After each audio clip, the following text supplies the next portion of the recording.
It's all about humanity. About humanity.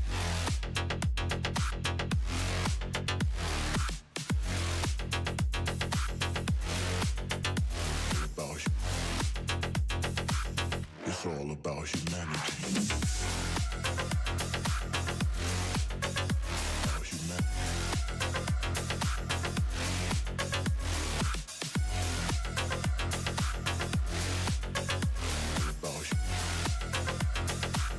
It's all about humanity.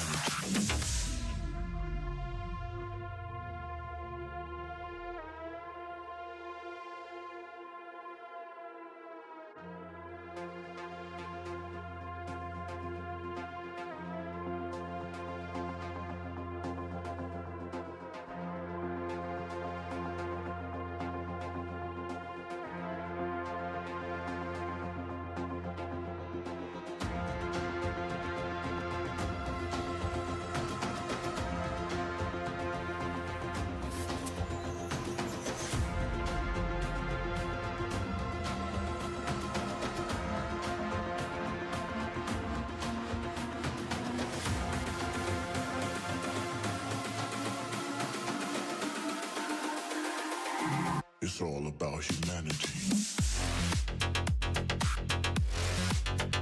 About humanity.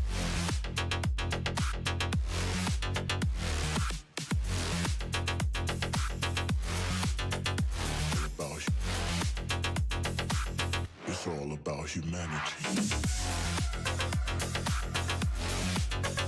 About humanity.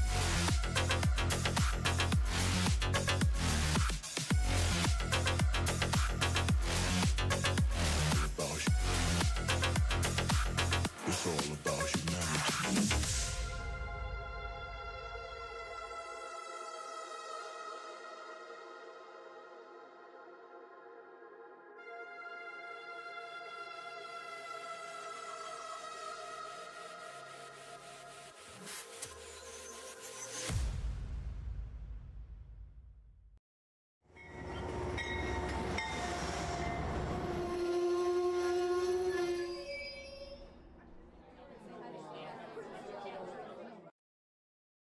Hello, model citizens. Welcome to Humanity Junction. Tonight on Trains and Tech, we're going to talk a little bit about my lack of progress. I have a plan. I know what I want to do, and I've gotten a little behind on my schedule, and we'll talk a little bit about why, where we're at, and what I am going to work on next. I did have the opportunity to attend one of the NMRA regional conventions. It was actually my local regional convention this weekend, and I spent most of the time operating on various layouts. I got to operate on 6 different layouts. 5 of the sessions were 3 hours. 1 of the sessions was 5 hours. If you do the math, that was a lot of operations. I'm not going to get into it tonight, though. I'm going to make people wait a little bit longer. Actually, I am going to be co-hosting Talking Trains with John over at TSG Multimedia, not this Wednesday, but next Wednesday, the 18th at 7 p.m. John and I are going to talk a little bit about our newfound passion for model railroading through operations, and talk a little bit more about how we found it and that sort of experience. And we're also going to have Seth Newman on the show. As some of you may know, I'm into technology and model railroading, and Seth Newman is the owner of a company called Model Railroad Control Systems. He is the U.S. distributor of those MTB MP5 turnout switch machines that I've showed on my channel, as well as a bunch of other various different things. Sparky, I don't know what you mean, not a John TSG. It is John TSG that I will be on with, but John wasn't at this event, but John's been doing his own op sessions almost every single weekend, and just really enjoying it. My next op session is going to be October 28th. I am going to a Civil War era layout. I don't know the exact year that he's modeling, but everything are smaller steam locomotives, and I don't even know. I haven't been there yet. I'm looking forward to it. So that is going to be a lot of fun. But one of the things that it did kind of this weekend sort of made me realize that I think I need to plan out my my adventures for next year. So I started compiling a list. I don't know exactly if I'm going to attend all of these, which ones I'm going to attend, which ones I'm not. Looking at these, I'm starting to see some where the weekends could potentially overlap, and I'm going to have to start making decisions. But my goal for 2024 is to operate on as many layouts as I can, primarily just for the experience and to learn as much as possible. I will say one thing about operating: I never live up to my own standards, and that's a tough thing for me, because my standards generally far exceed my abilities. I made a couple mistakes over the weekend, some that were bigger mistakes, derailing the back of a train in a place that was very difficult to get to. You know, the layout owners understand stuff happens. I learned my lesson. Hopefully I'll get invited back again, and we'll see. It would be cool to be able to come up to Canada. We'll see how that works. One of the events on my list is the National Convention, which is in Long Beach.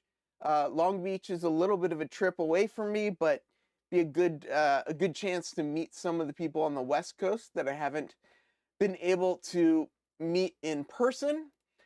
John, you missed the big announcement about the show next week, so you'll have to rewind and check out that announcement. But yeah, Mike, I'm planning on going to Amherst. I have my hotel. I have my my train ticket, but I don't have my show tickets yet. But I'll be working on that. Yeah, I'm gonna try and get to Long Beach. I think it would be a lot of fun to get out there and see some of those, the layouts that you only see on YouTube through TSG Multimedia's channel, for example, to actually go maybe experience some of them in person. So I'm hoping to do that. Daniel says he will be in Amherst, but he's not going to be at Long Beach. I understand that. There's two events in Rochester, Ops Around the Clock, which is just an all ops event, kind of like Long Island Ops. And then there's the NER Regionals in Rochester.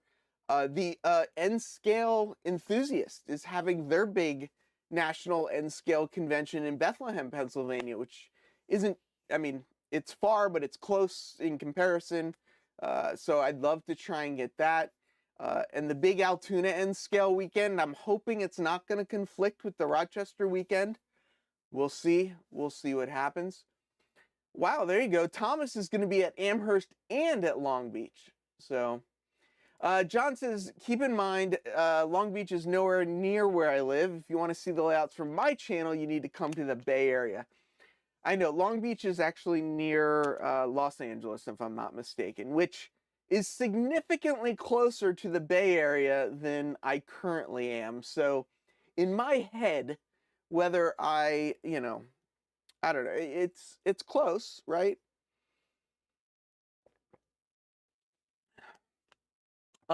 So are the New York Op sessions invite only? That's a good question. I don't really know how to answer that. Ops Around the Clock, I believe, is just open. You just have to register when you register. Island Ops, you just register, first come, first serve. Ops Till You Drop is kind of quote invite only, but you kind of just have to get on the list, I think. I don't really know.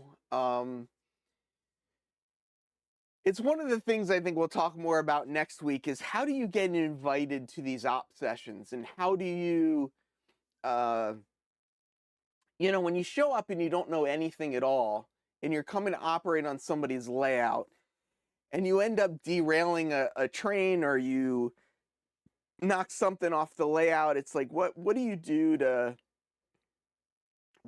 get an invite back so that you actually learn from your mistakes? I don't know. It's a complicated thing to some extent, which is, I think, why it takes some model railroaders a long time to discover operations. But yeah, I don't know. It's an interesting kind of conversation. Yeah, 6 to 8 hour drive, that's nothing, right? I mean, that's just that's around the corner for you California people. Railfest is another good event there. Give them a deposit. Yeah, well, that's one of the things that's very interesting about these op sessions is that most of these people are opening their homes and their investment. I mean, for any of you that have a layout bigger than a loop, you know what it costs. The cost just gets very expensive, and a lot of these people have these very large layouts, and they're inviting you over to, something that's taken them years to create. One of the layouts I was at, the guy had been working on it since '97. Another one of the layouts, the guy was working on it even longer than that. I mean, just like people really investing time. So when you get invited over to an op session, it's kind of a big deal being invited into their home and stuff like that. So yeah, exactly, Bernard. The question's not how to get invited.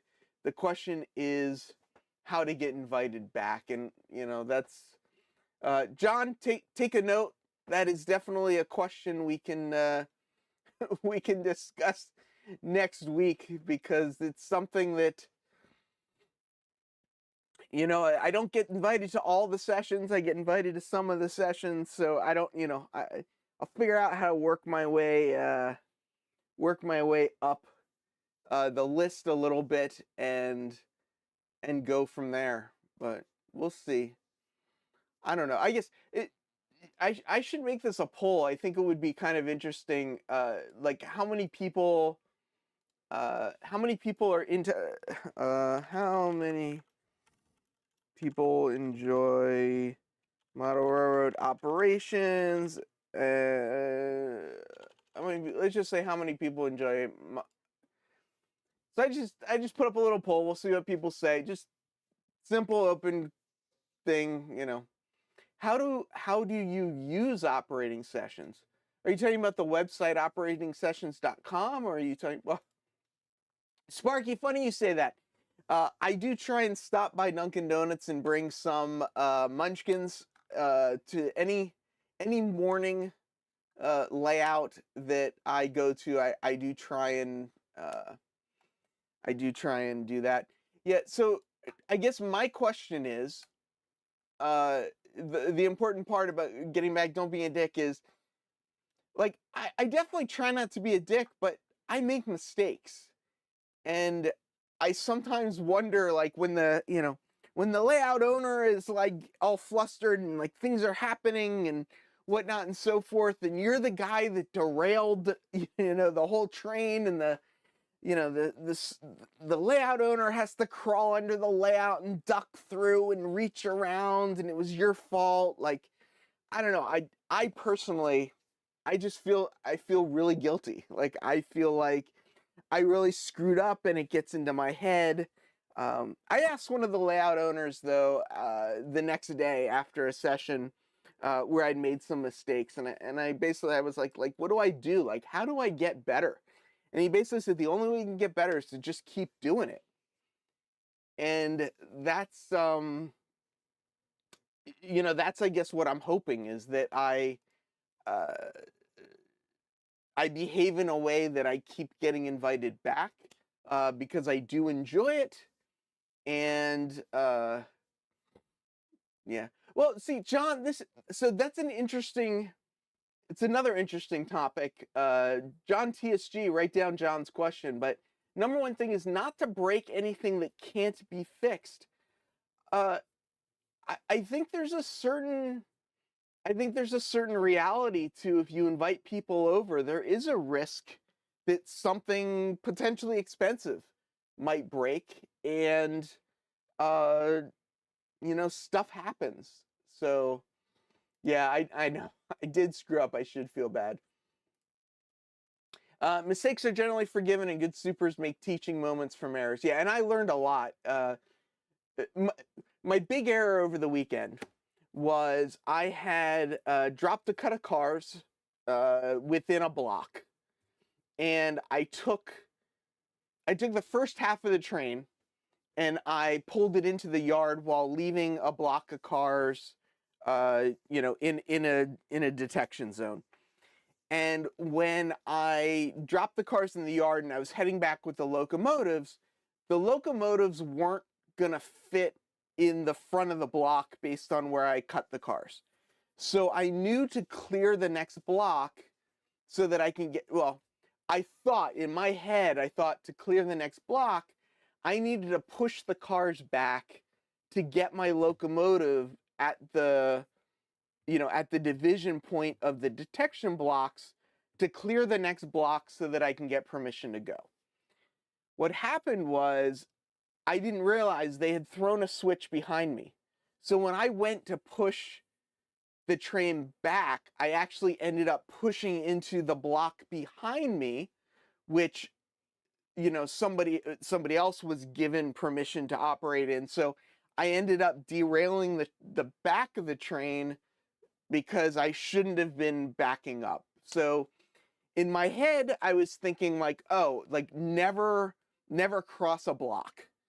So I was trying to stay within the block. So like that was like the basic rule.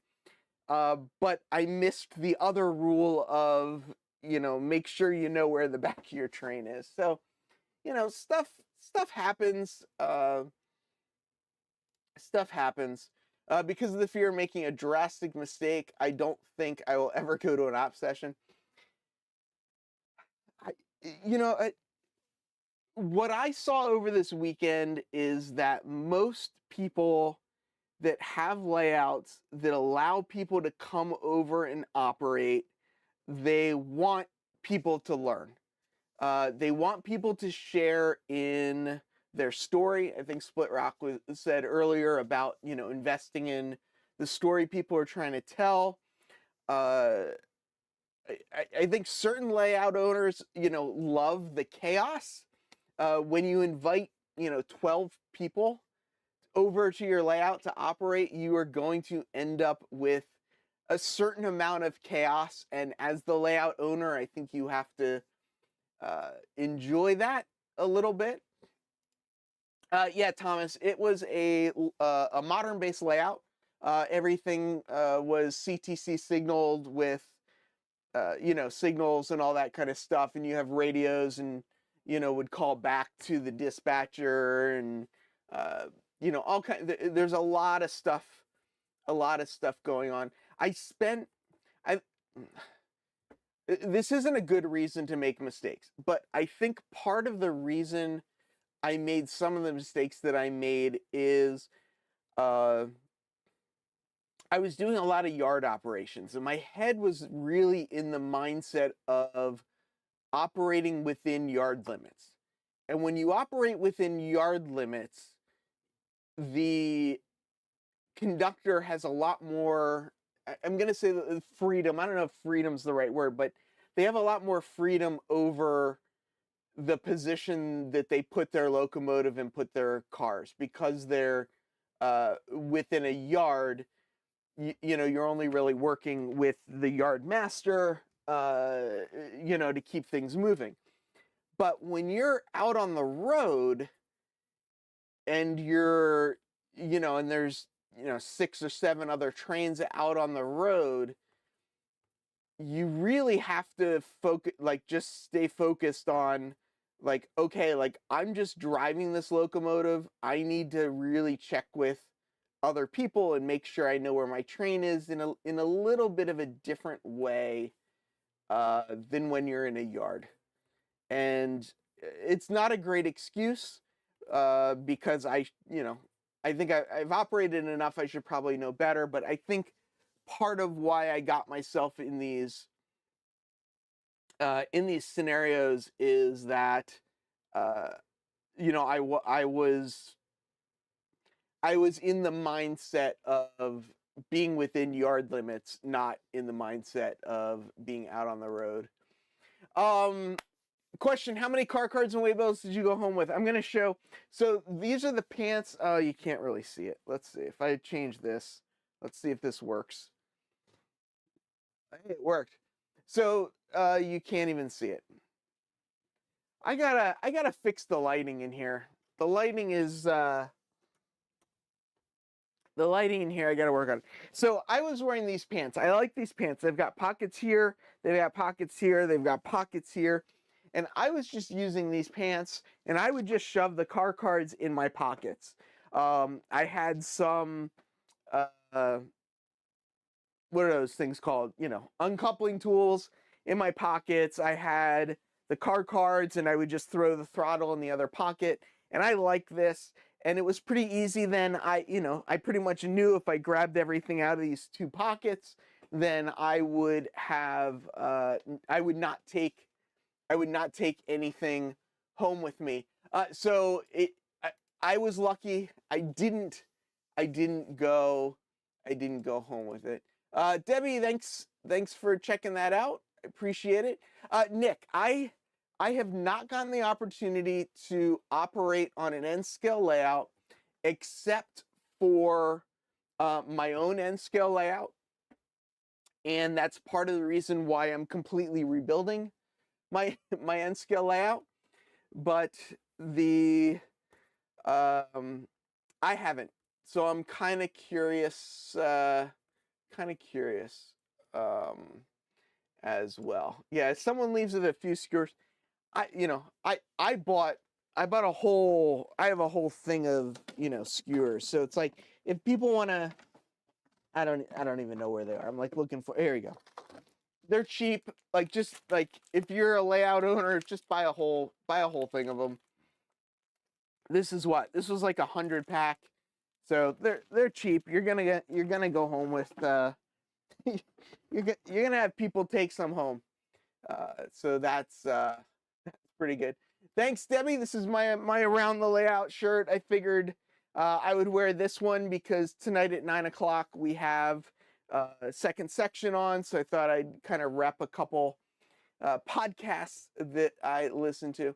Dennis, where you put your pointer is up to you, Dennis. It's up to you.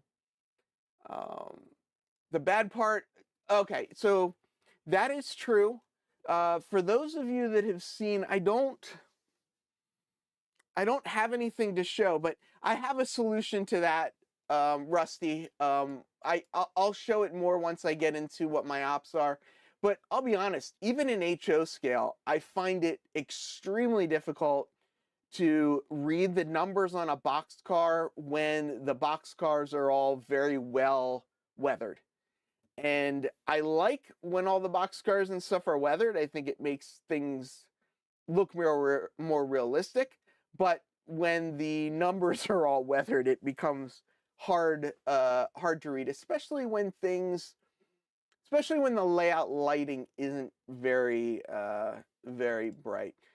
Thomas Splitrock wants to know, hey, who was on the Crossing Gate podcast last week? That's a good question. We'll see if anybody knows the answer to that. Yeah, so I've heard this too. People say use a graphite pencil instead of a skewer because the skewers just sort of wear on the couplers, but the graphite of a graphite pencil, well, one, you could sharpen it, right? So you can keep the tip nice and sharp.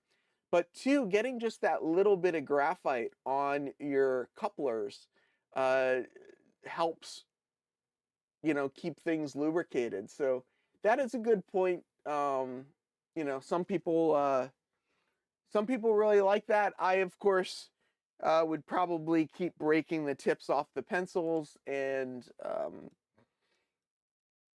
kind of be, out of luck. So let's see, how many people enjoy model railroad operations? So far, out of 45 votes, 76% says yes, 24% says no. I think that's really interesting. The impression that I get, and I think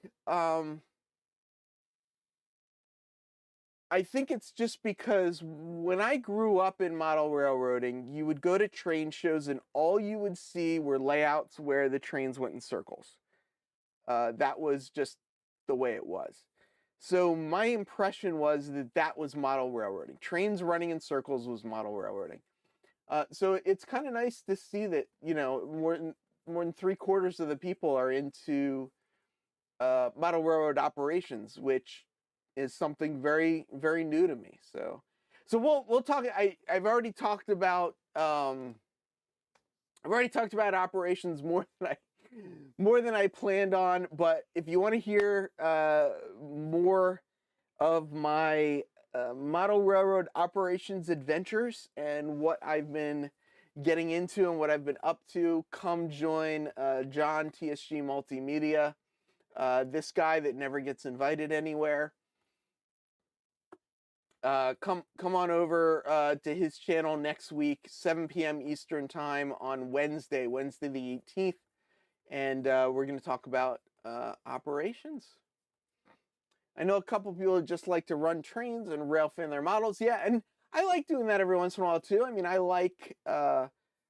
definitely like taking pictures of my trains running through different scenes and stuff like that.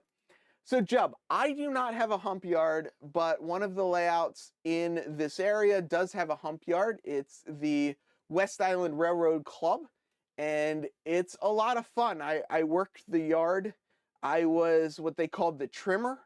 I was the guy that worked between the arrival departure tracks and the hump yard, shuttling the cars back and forth from the arrival departure to the hump, and then from the hump back to arrival departure.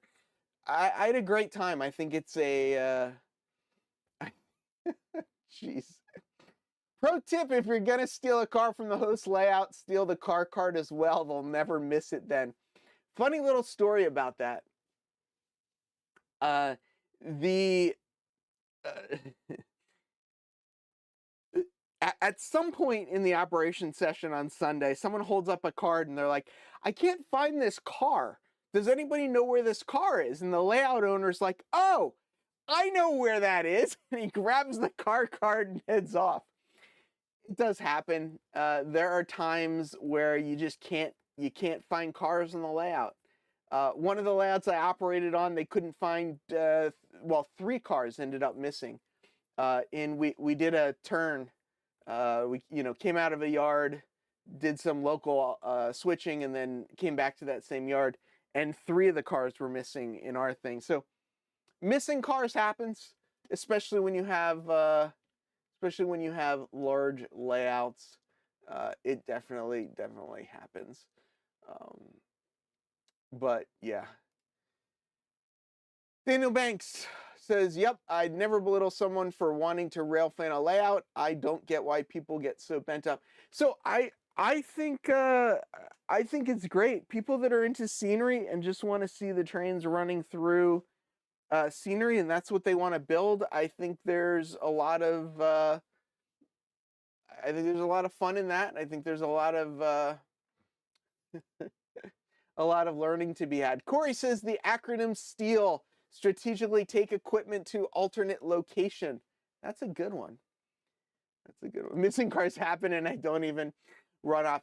That, if I forget who, I was talking to somebody and they were saying like, yeah, like I was doing my inventory the other day and I inventoried my 800 cars and I was like, 800? I did 300 and I thought that was like a huge amount. So yeah.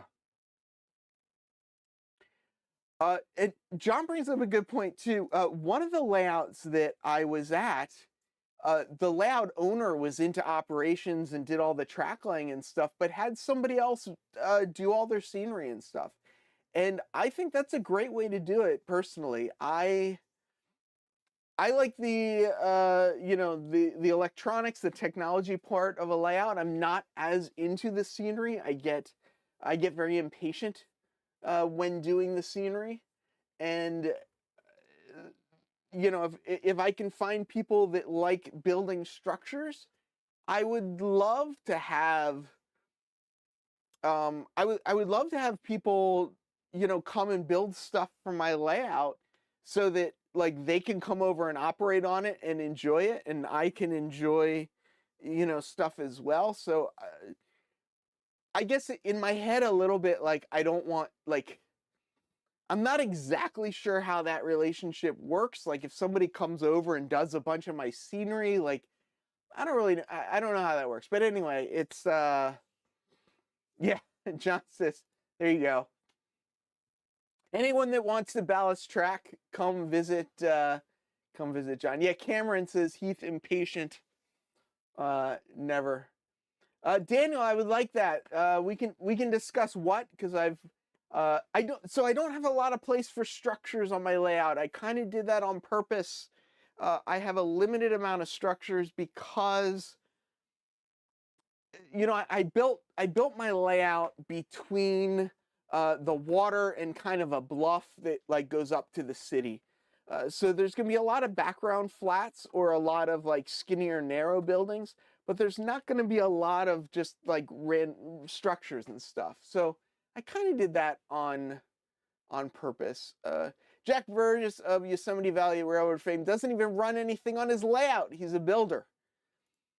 He happens to have very fun operating scheme, but he never operates anything. There are some layout owners, and if you listen to the Crossing Gate, it comes up several times on the Crossing Gate podcast about how there are layout owners that have never operated on their layout, and people come over and will try and run a train, and they won't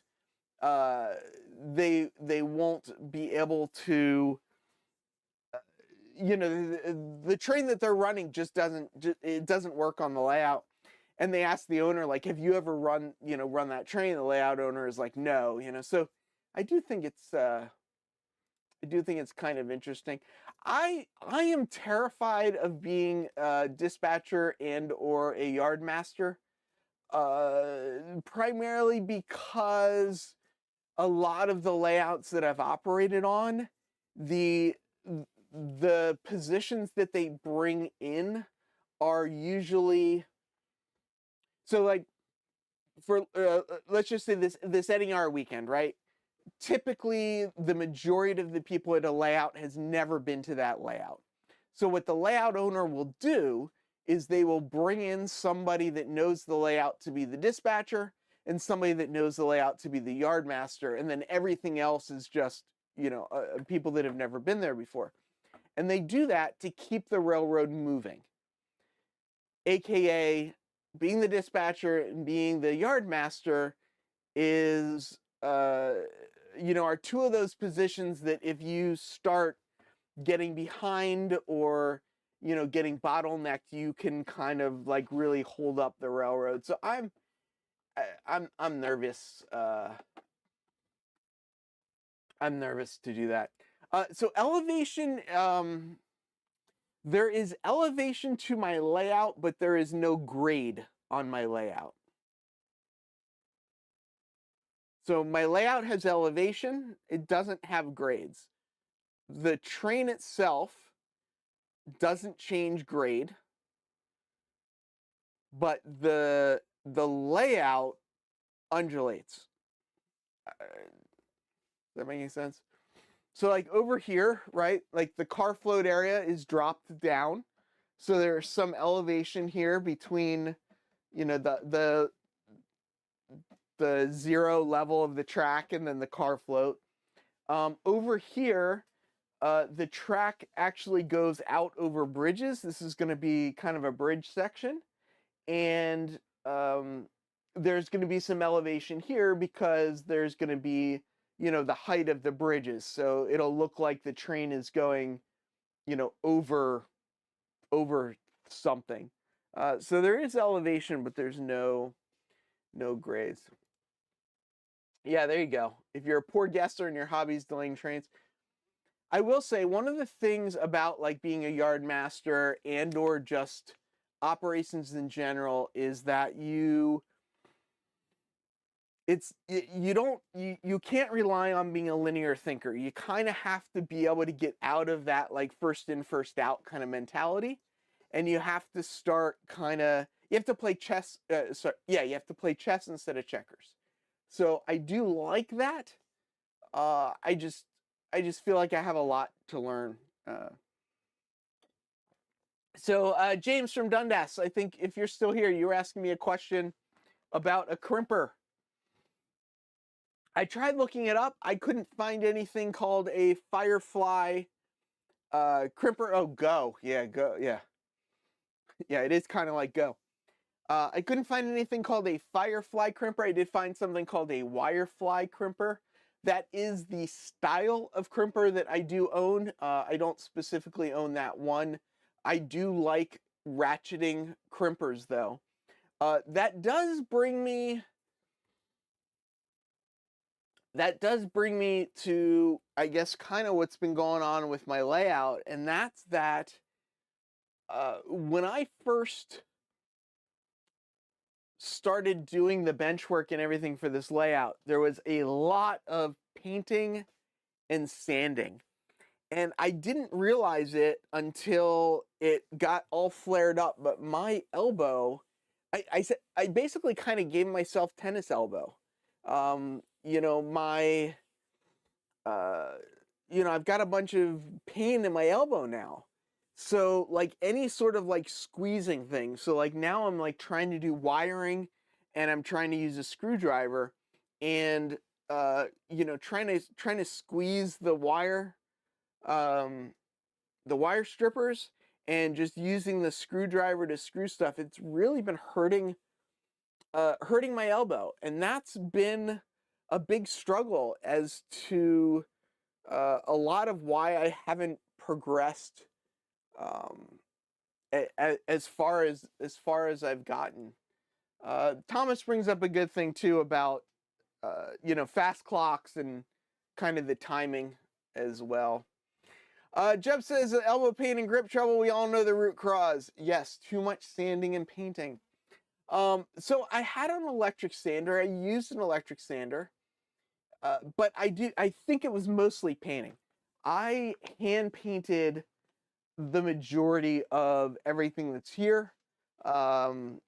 It just worked out easier with the way everything was, and I just think that really kind of jacked up my elbow. I'm feeling very dehydrated tonight, so yeah. Yeah. Lynn says, wait till you start getting cramps in your hands. So, yeah, don't get older. Or if you do get older, don't model an N scale. Now, so I'm just trying to be careful and not doing too much, which is kind of what's getting, it's kind of where I am. But let me just thank everybody really quick before everybody like runs and disappears. What is it? 8:40. So let's it's not your tools, it's too much time. So I use trackballs. I don't use mice because of elbow and wrist issues. I use a trackball. But I have found recently when I'm in front of the TV, I'll pull my laptop out and use a trackpad.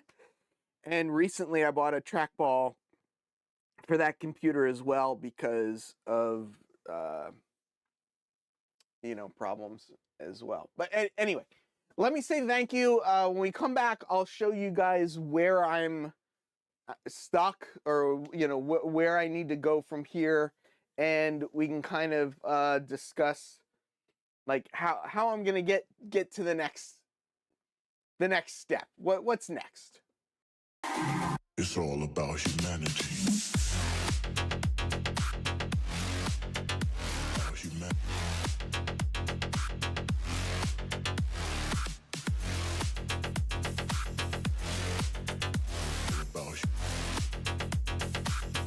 all about humanity.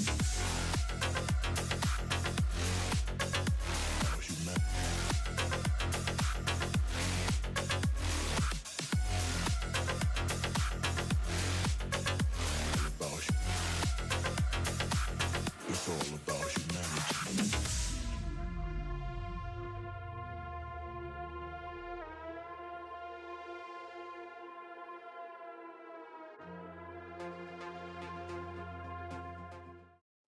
Thank you, Ray Arnott. Chipping in for a bigger bottle of water. That will come come in handy. Oh, intermission. Yeah, you gotta have a little bit of intermission. So how do I want to do this? Let's do it this way. Let's do it this way. So what I did is I changed things again. But this is my AnyRail file, and what I did was kind of figured out the different areas of my layout and how I wanted to split it up. And I had it split into 5 of these sections. 1, 2, 3, 4, 5, but then I added a 6th one. Of course, my head's in the way, but this down here, this bottom one is number 6. So now I have 6 sections. Of course, unfortunately, the detection sections and the quantity of turnouts didn't break down as evenly as I would have liked. So it kind of ended up meaning that, you know, things didn't line up exactly as I have planned. So I built 2 of them already. The 2 that I built, the one is kind of down here. You can kind of see that. There's another one over there. The command station, the JMRI computer, a network switch, a whole bunch of stuff is on that one. That's my main control area, and that's control number 2. And then this guy over here, which has a DCC booster, is control number 4. So those 2 are done. Then lined up here on my bench work are 4 more that I'm working on building. And what I thought was that I needed to finish building these 4 before I could really keep going on the wiring. So I've showed on previous live streams where I'm at, kind of getting this stuff in, and I've got, you know, some turnout motors in and some stuff, but I didn't know where to run the wires, right? So I had to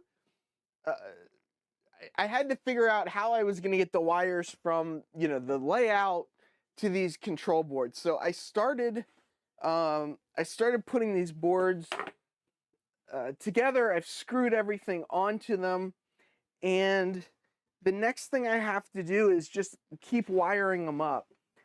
This is number 5. There are 2 that are this sort of format. Number 1 and number 5 kind of look like this. This is the block detection device. This is my common bus. So the DCC signal is going to come into here, and it'll feed the current sensor, and then all of this goes out to the layout. So that's kind of the simplest one. Yeah, so a lot of this is, the ideas of a lot of this are based on various track plans. I actually, if you go to my website, I have a whole PDF presentation of kind of the design and stuff of the layout and how it kind of went. Okay, so here are 2. So this is 5 over here, and this is 6 over here. So this side of 6 is exactly the same as 5. So this is current detection, but this here adds a different sensor. These are both sensor boxes.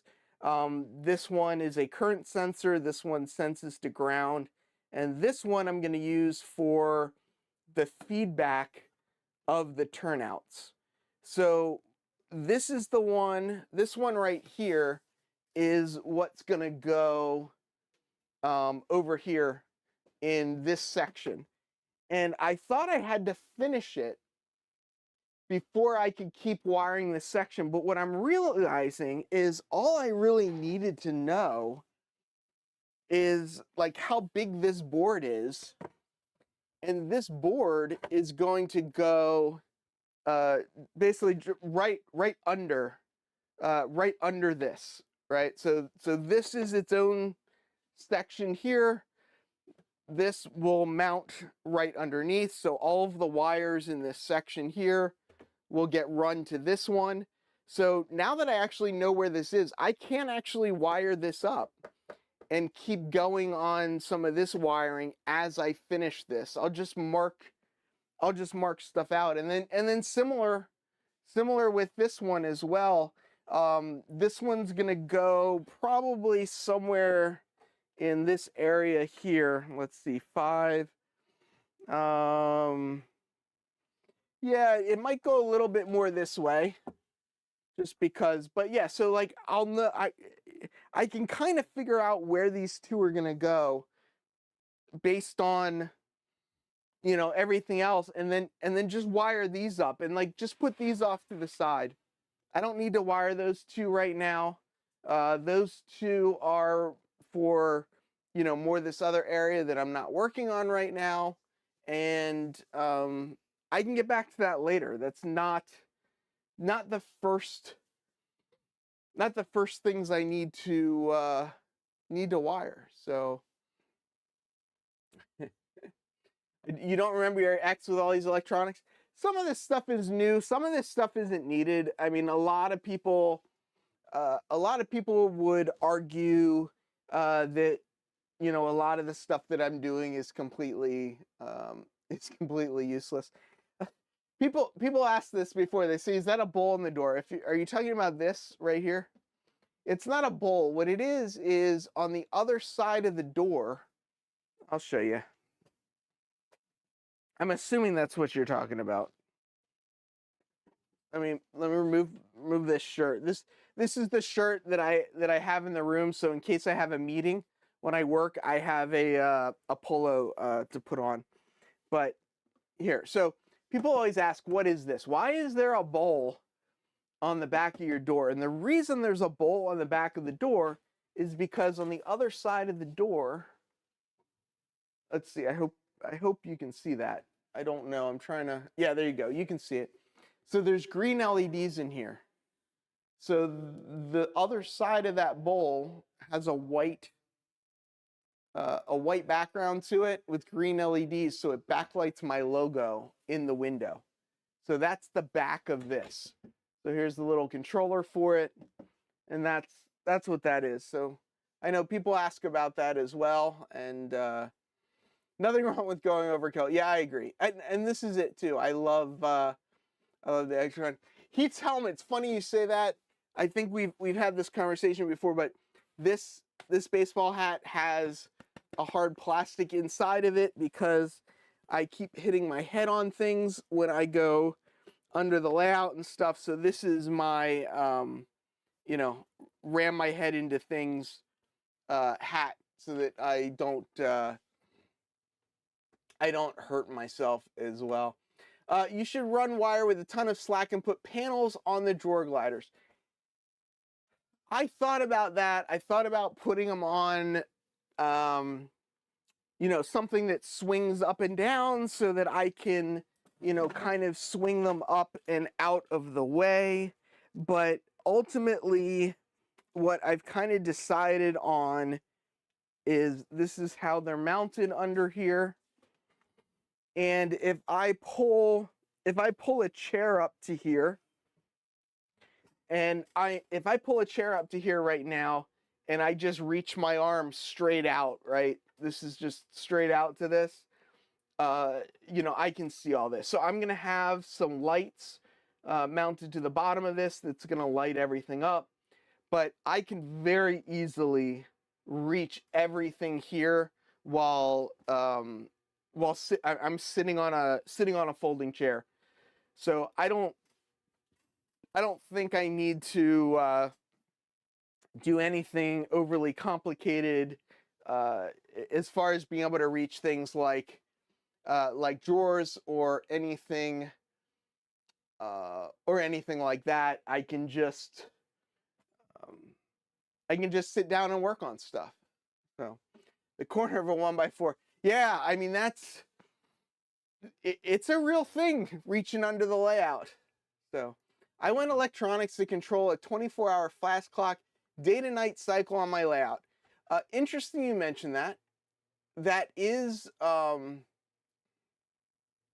something that I'm planning on my layout. Is I'm going to be using MQTT along with some other stuff. I mean, as you guys know, I've got things set up to change the color of lights and stuff around the room and various things. So I'm gonna have the fast clock set up not to control the layout, but mostly to control the lighting to show the passing of time. And that's something that I really want to do on my layout, is have time pass. So John wants to know, is any of that stuff from Seth? Yes. I've got some of his low cost, well actually John Plocker makes these, but Seth sells them. Some of his low cost dwarf signals. I've got the DCC flagmen.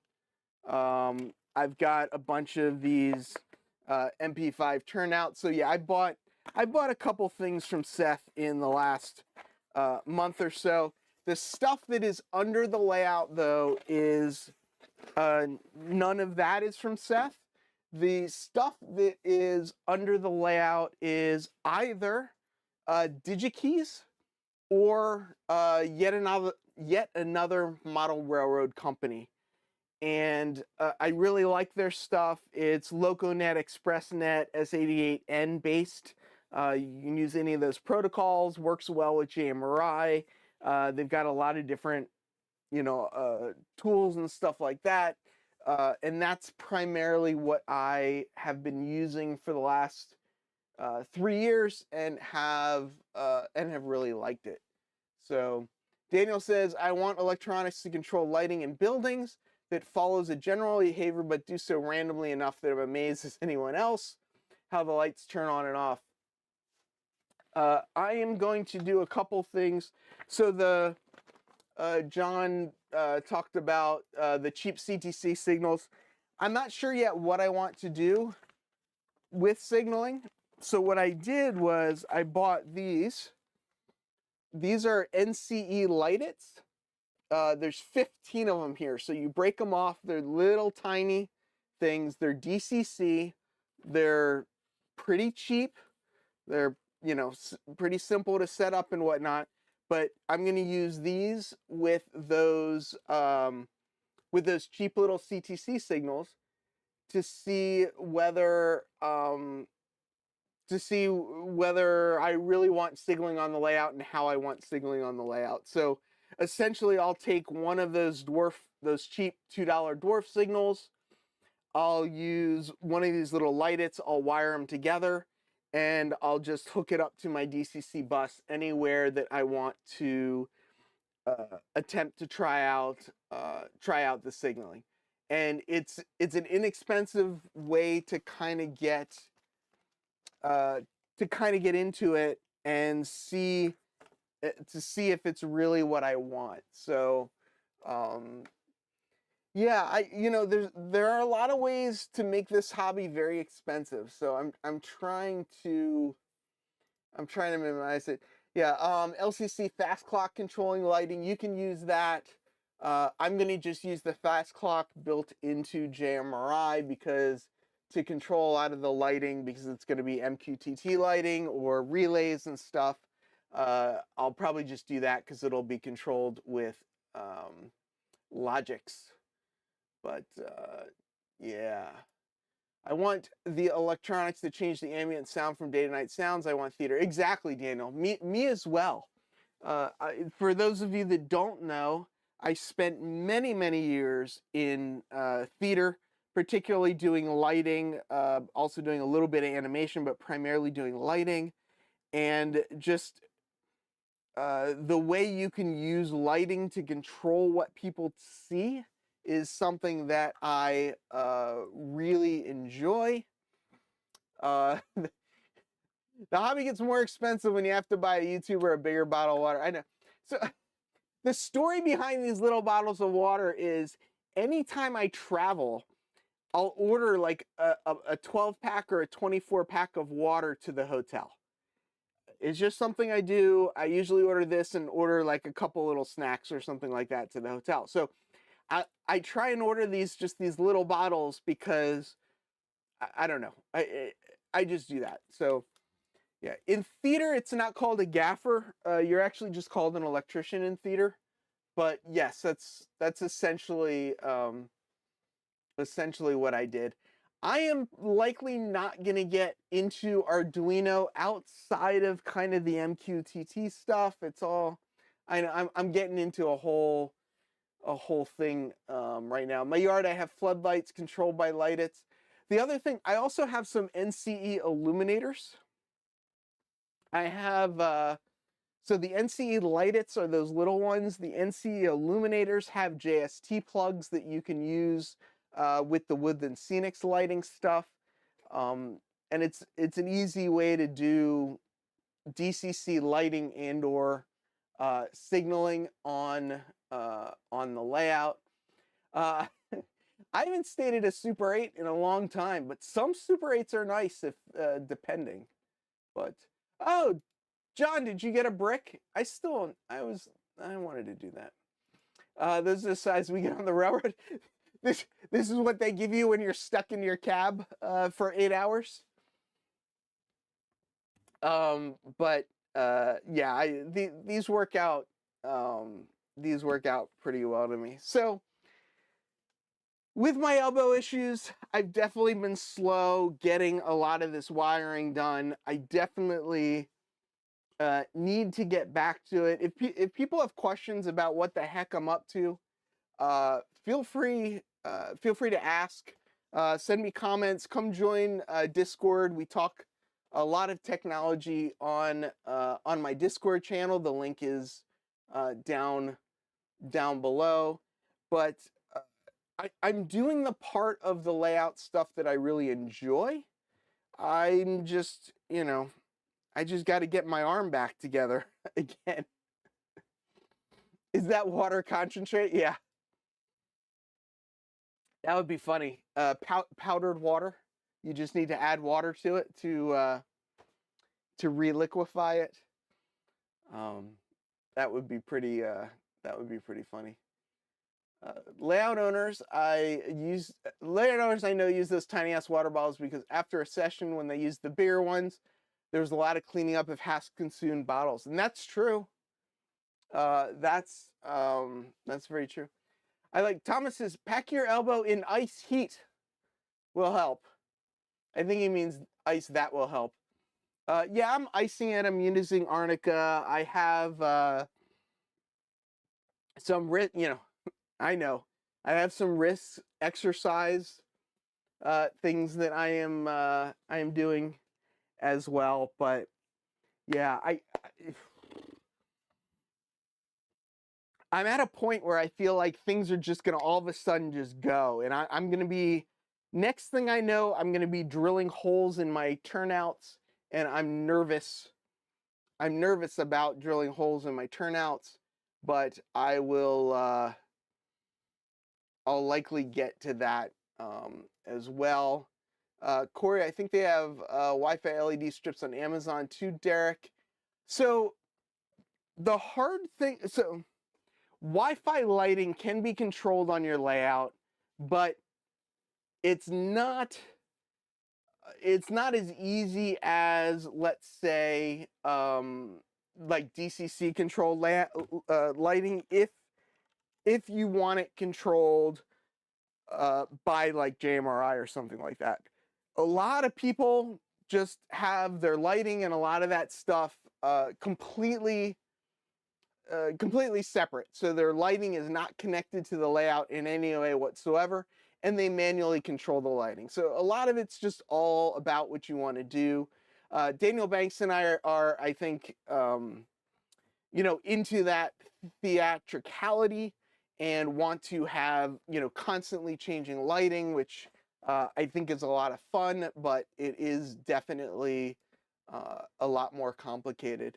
So I'm going to head over to second section. They're having Boomer back on for another, I am sure, interesting conversation. So I am going to sit down right here for probably another 45 minutes before I have to take the dog out and do a bunch of wiring while I am listening to second section. So head on over there, check those guys out from the city that never sleeps. Oh, and visit John and I next week. From the city that never sleeps, farewell, model citizens.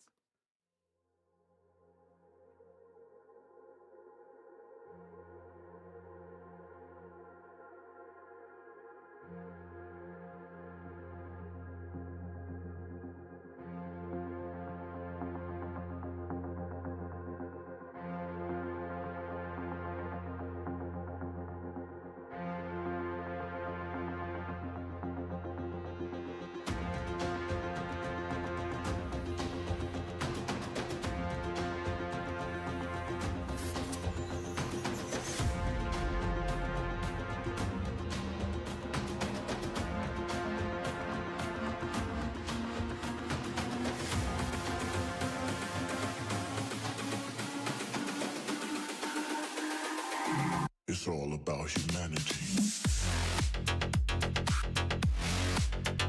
About humanity.